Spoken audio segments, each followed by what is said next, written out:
जय हिंद मित्रांनो, मी डॉक्टर अविनाश शिंदे. तुम्ही बघत आहात माझं चॅनल स्ट्रेट ड्राईव्हचं चॅनल हे जास्तीत जास्त परिवारापर्यंत जावं ही माझी मनीषा आहे मित्रांनो. त्यामुळे स्ट्रेट ड्राईव्ह चॅनलच्या माध्यमातून जे व्हिडिओज तुम्हाला येत असतात तर ते पुढे पाठवत राहा. लाईकचं बटन दाबा, सबस्क्राईबचं बटन दाबा आणि घंटीचं बटन दाबा. आणि आपले व्हिडिओ तुम्हाला माहितच आहेत की देश हिताच्या दृष्टिकोनातून, स्वभाषेच्या दृष्टिकोनातून, स्वधर्माच्या दृष्टिकोनातून ही अत्यंत चांगली असतात. त्यामुळे माझं जे चॅनल आहे तर ते जास्तीत जास्त सबस्क्राईब करा ही माझी तुम्हाला नम्र विनंती आहे. मित्रांनो, 1-2 महिन्यापूर्वी पाकिस्ताननं आपल्या पहलगाममध्ये हा भॅड असा हल्ला केला आणि त्याला प्रत्युत्तर म्हणून एक ऑपरेशन सिंदूर नावाचं ऑपरेशन आपल्या मोदी सरकारनं आणि इंडियन आर्मीनं मिळून राबवलं. तर त्याच्याबद्दल मी जास्त खोलात जाणार नाही, तो सगळा जो आहे इतिहास तो तुम्हाला माहिती आहे. परंतु अनिल चौहान जे आहेत, जे आपले सीडीएस आहेत, चीफ ऑफ डिफेन्स स्टाफ ज्याला आपण म्हणतो, तर त्या अनिल चौहान यांनी एक ब्लूमबर्ग नावाची एक खाजगी वृत्तसंस्था आहे तर त्याला एक मुलाखत दिली होती त्यांची. आणि त्या मुलाखतीमध्ये त्यांनी पाकिस्तानचा जो आक्षेप होता पहिल्यापासूनचा आणि पाकिस्तानचा जो आरोप होता की हिंदुस्थानची आम्ही विमानं पाडलेली आहेत, हिंदुस्थानची आपण राफेल पाडलेले आहेत, त्याच्यासाठी त्यांनी काही पुरावे वगैरे काही दिलेले नव्हते. त्याच्याकडे त्यांचं काही फुटेज वगैरे पण काही नव्हतं. परंतु त्यांनी त्या पद्धतीचं एक विधान केलं होतं वारंवार की आम्ही हिंदुस्थानची एक विमानं पाडून फार मोठ्या प्रमाणात नुकसान केलेलं आहे. तर त्याच्याविषयी अनिल चौहान यांनी प्रथमच भाष्य केलं. आणि परवाच एक इंडोनेशियामध्ये एक परिषद झाली. इंडोनेशियामध्ये देखील आपले काही सैन्याचे अधिकारी गेले होते. तर त्यांनी देखील तिथं कबूल करून टाकलं की हिंदुस्थानची जी राफेल विमानं आहेत तर ती पाकिस्ताननं पाडलीत, ही गोष्ट खरी आहे. ती किती पडली मध्ये आणि त्याच्यामध्ये किती नुकसान झालं तर ते सांगायला मात्र त्यांनी नकार दिला. तर ते म्हटले की ऑपरेशन सिंदूर हे जे आहे तर ते अजून देखील कार्यरत आहे. त्यामुळे त्याच्यावरती बोलणं फारसं असं काही भाष्य करणं त्याच्यावरती हे प्रसंगाला धरून होणार नाही. आणि त्यांचं त्या दृष्टिकोनातून बरोबर पण आहे. परंतु कारण एखादं ऑपरेशन ज्या वेळेला चालू असतं, मिलिटरी दर्जाचं ते ऑपरेशन असतं, तर त्याच्यावरती भाष्य करून सार्वजनिक ठिकाणी त्याच्यातल्या ज्या बाबी आहेत तर त्या उघड करणं म्हणजे गोपनीयतेचा भंग ठरत असतो. तर त्याच्यामुळं मी त्याच्या खोलात काही जाणार नाही आणि मला त्याच्या खोलात जाण्याची एक सुजाण नागरिक म्हणून गरज देखील भासत नाही. परंतु मुळात प्रश्न असा उभा राहतो की ही राफेल विमान आहेत तर ती का पडलीत आणि ती कधी पडलीत. राफेल विमान ही ऑपरेशन सिंदूर ज्या वेळेला चालू झालं तर ज्या वेळेला आपण पाकिस्तानच्या जे त्यांचे अतिरेकी तळ होते तर त्याला आपण एक लक्ष बनवलं आणि आपली जी राफेल विमानं आहेत तर ती बॉर्डरच्या अगदी लगत आपण उडवली. तर त्याच वेळा त्यांना लक्ष करण्यात आलं आणि त्याच वेळेला ती पाडण्यात आली. तर त्याच्याबद्दल अनिल चौहान जे असतील तर ते आपले चीफ ऑफ डिफेन्स स्टाफ, तर त्यांनी असं म्हटलेलं पण आहे. अर्थात त्यांचा तो इंग्रजीमध्ये पूर्णपणे इंटरव्ह्यू होता. तर त्याच्यात त्यांनी असं म्हटलेलं आहे की the errors were rectified and again they flew in the sky and this time they were bank on the target, असं त्यांनी म्हटलेलं आहे. म्हणजे ते परत त्यांच्या ज्या चुका आहेत तर त्या रेक्टिफाय केल्या गेल्या, त्या दुरुस्त केल्या गेल्या पडल्यानंतर. आणि अगेन दे फ्ल्यू म्हणजे परत ते आकाशात उडाले आणि ते यावेळेला बँक ऑन द टार्गेट म्हणजे निश्चितपणे लक्ष्याचा भेद करणारे ते ठरले. परंतु मुळात ही राफेल विमानं पडलीच का, तर त्याचं स्पष्टीकरण आता इंडोनेशियामध्ये एक कार्यक्रम होता. त्या कार्यक्रमाला आपले काही लष्करी अधिकारी उपस्थित राहिले. तर त्या लष्करी अधिकाऱ्यांनी असं स्पष्ट केलं की आम्हाला वरून असे आदेश होते सरकारकडून की पाकिस्तानातले जे अतिरेकी तळ आहेत तर त्यांना तुम्ही लक्ष करा, पाकिस्तानातले जे काही नागरिक आहेत तर त्यांना तुम्ही लक्ष करू नका आणि त्यांच्या मिलिटरी बेसिसवरती, विशेष करून हे जे काही पाकिस्तान आर्मीचे जे बेसेस आहेत तर त्याच्यावरती तुम्ही हल्ला बिलकुल चढवू नका. आणि असे आदेश आल्यानंतर केवळ आणि केवळ फक्त अतिरेकी तळांनाच लक्ष करायचं आणि समोरच्याकडून किती जरी काही जर तर त्यांच्या ह्याच्यावरती त्यामुळं हे जे अटॅक्स झाले पाकिस्तानकडून तर ते पाकिस्तानच्या टेररिस्ट कॅम्पकडून झाले नाहीत मित्रांनो, हे पाकिस्तानच्या सैन्याकडून अटॅक झाले. आणि जे निव्वळ अनपेक्षित होते असं पण काय म्हणता येणार नाहीये. परंतु मला या निमित्तानं तुमच्यासमोर हे मांडायचं आहे की हिंदुस्थान हा एक मृदू देश आहे, ज्याला इंग्रजीमध्ये आपण सॉफ्ट स्टेट म्हणतो.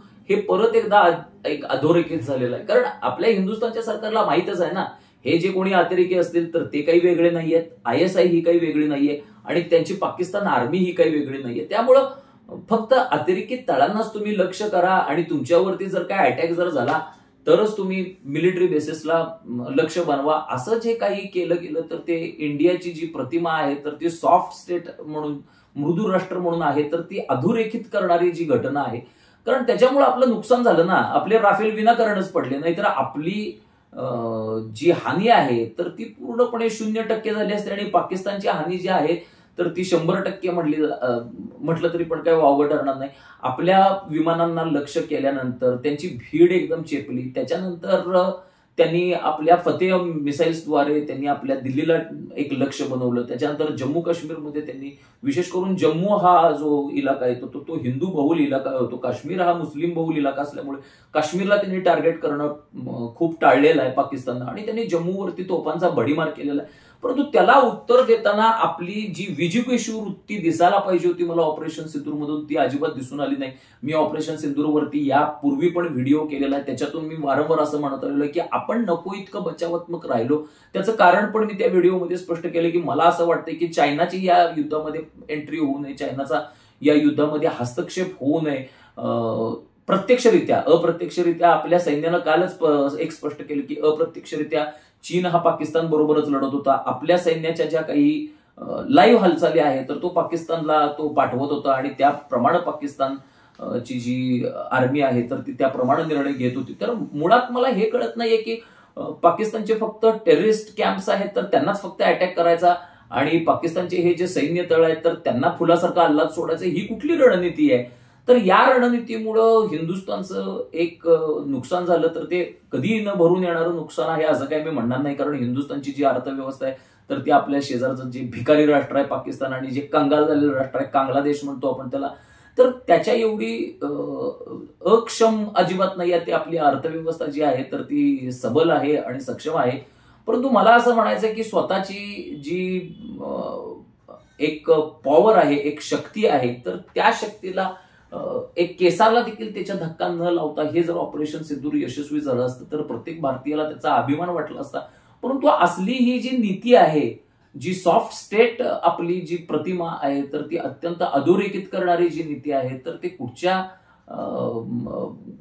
व्यक्तीचे विचार आहेत ते मला काही माहिती नाहीये आणि वरती धोरणं कशी काय ठरवली जातात याच्याविषयी आपल्याला देखील काही माहिती नाही. तुम्ही आणि आम्ही सामान्य लोक आहोत. परंतु मला या गोष्टीचं खरोखर विवेचन करावं वाटतं की आपण आज आपली सॉफ्ट स्टेट ही प्रतिमा सोडून आपण चायनासारखं हार्ड स्टेट व्हायला पाहिजे. आपल्या एका देखील नागरिकाच्या केसाला धक्का दिला लागला तरी त्या पद्धतीनं आपण प्रत्युत्तर द्यायला पाहिजे. ऑपरेशन सिंदूर मित्रांनो, मी एवढंच म्हणेन की हे जे काही आपले राफेल विमानं पडलीत ते नंतर चुका त्याच्या दुरुस्त करण्यात आल्या. त्याच्यानंतर तिकडून आपण अटॅक व्हायची वाट बघत बसलो.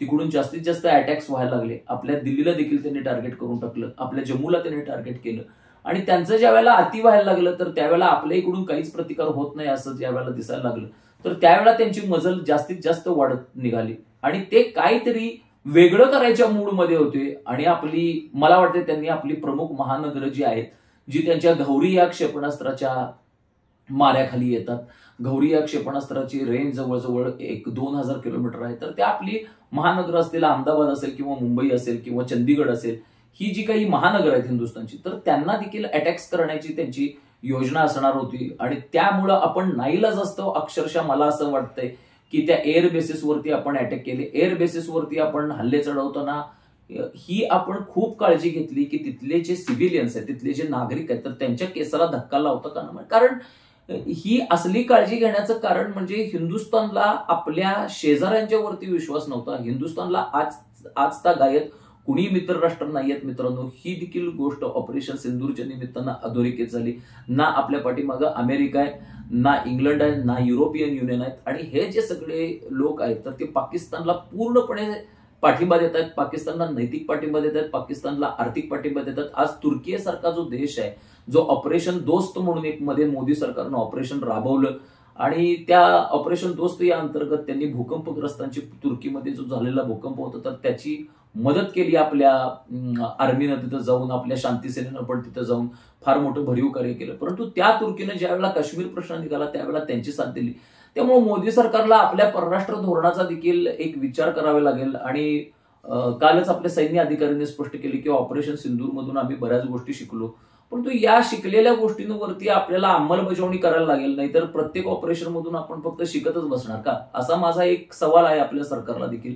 त्यामुळं माझा एक हिंदुस्थानचा सुजाण नागरिक म्हणून आणि एक देशभक्त नागरिक म्हणून माझी सरकारला एवढीच विनंती आहे की इथून पुढे तुम्ही तुमचं मृदू स्टेट किंवा मृदू राष्ट्र हे जे धोरण आहे तर ते हे सोडून द्या आणि एक शिवाजी महाराजांच्या सारखी रणनीती अवलंबवा. वाटल्यास मोदींनी शिवरायांच्या पुस्तकाचा जरूर अभ्यास करावा, त्यांनी तो जर केला नसेल तर. हे देखील माझी त्यांना नम्र विनंती आहे. अमित शहाजींना संभाजी महाराजांचं पुस्तक कोणीतरी प्रेझेंट द्यावं आणि त्याच्यामधली युद्धनीती काय आहे, व्हिएटनाम युद्धामध्ये त्यांनी तिथल्या जवानांनी, व्हिएटनामीज सैनिकांनी अमेरिकेच्या विरोधात त्यांनी कशी युद्धनीती वापरली त्याचा देखील त्यांनी अभ्यास केला पाहिजे.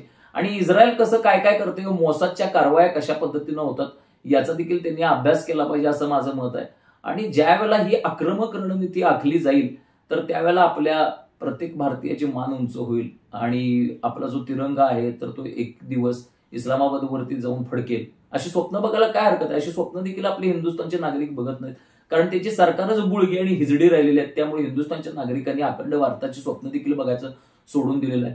तर त्यामुळे माझा सरकारला एवढाच उपदेश राहील, एक आंतरराष्ट्रीय घडामोडींचा एक अभ्यासक म्हणून, की तुम्ही आपल्या रणनीतीमध्ये बदल करा आणि tit for tat, eye for an eye, head for head अशा पद्धतीनं तुम्ही जावा. यश नक्कीच तुमचं वाट बघत असेल. जय हिंद, जय महाराष्ट्र.